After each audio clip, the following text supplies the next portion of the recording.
Hello everyone, and welcome to our first Spiritual Caffeine video. In this video, we're going to be talking about surrendering your ego. The verse we are focusing on this week is Psalm 46:10. Psalm 46:10 says, "Be still and know that I am God. I am exalted among the nations, I am exalted among earth." And this verse is often interpreted as God saying, "I've got you, don't worry, I'm God." And while that is the case, that's not the way the verse should be taken only. Instead, we should look at it as God saying, "This is who I am." He's acting and being God in this verse. And yes, He is able because He is mightier and stronger. He is above us. So be still essentially means surrender. Stop moving, stop striving, just be as calm as you can and look up at God and see Him for who He really is. And that means accepting that He is great, and that means accepting that He is greater. Not only is He going to be exalted, but because He is the greatest being, He deserves to be exalted.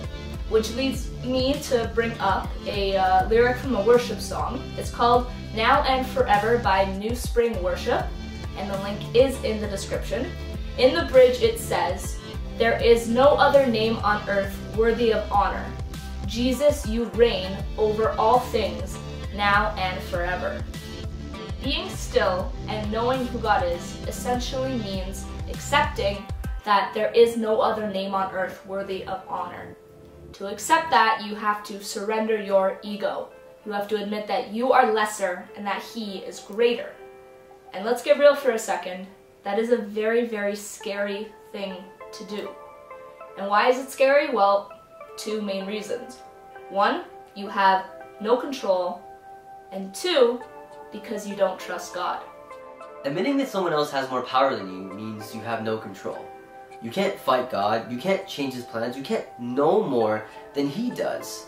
You're helpless, and you're admitting that you are lower than someone else. These are things that the world tells us not to do. The world also tells us and shows us many aspects that are antithetical to God. As a society that prides itself on information, the ability to know something is extremely valuable. Being able to give control to God means being able to accept, in fact, that you don't know anything. That's a hard truth for everyone to accept. God is often presented and represented in a way in which stands against reason. God defies the practical and the world in which we can know. He is something that is much greater and grander than anything we can hope to comprehend. Surrendering your ego means allowing yourself to accept the possibility that a being like that can exist. It means accepting, even if everything else in the world tells you otherwise, that He does. Accepting God exists can be scary, and it's because you don't trust Him yet. So this video is not about how to trust in God, although we may cover that at some point.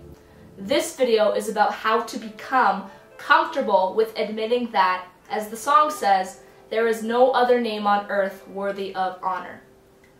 So, how do you do that?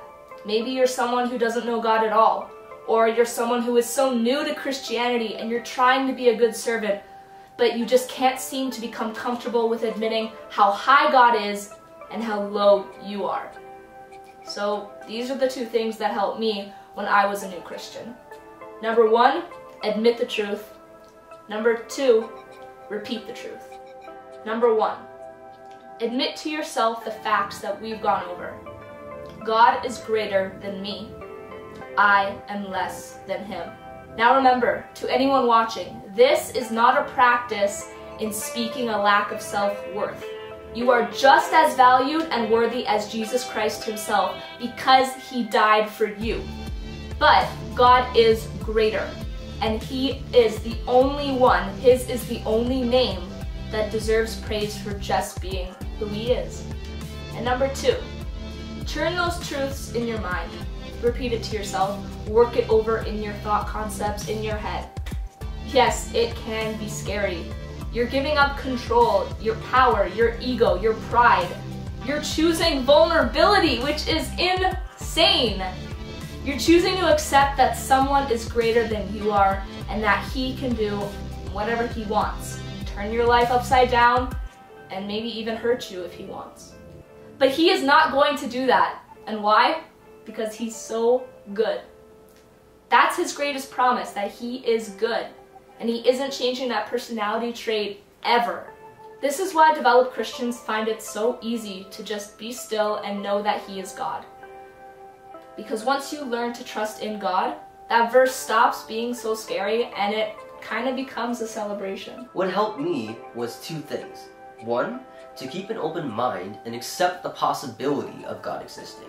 Two, to seek him by learning more about him and asking him to show me that he does in fact exist.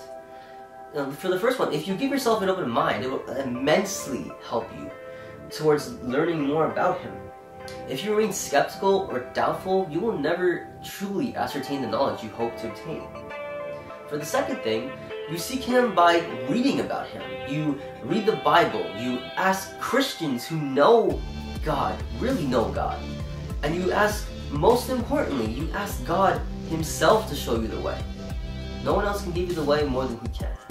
When the verse says to be still and know that he is God, it means to reject everything that comes your way. All the doubt, fear, skepticism, pride, whatever it may be. And to know truly within your heart that he is God. No matter what anyone says, thinks, or does, you will know that he is God. God is in control. God knows what's best. God can do whatever he wants. Yes, those are all true. But what's also true is that you're the child of the best and biggest being in the whole universe. The Almighty God is on your side, and he wants to do fantastic things with you as his partner. All he's asking is that you just let him be who he is. Together you're going to accomplish so much together. And that's going to start with changes in your own heart, by you being able to accept vulnerability and not be scared of it, but actually stand confident in it. Yes, and being confident in who he is, not just that he exists or that he's in control, is one of the most vital aspects of trusting God. Once you know that, you will be still and know that he is God.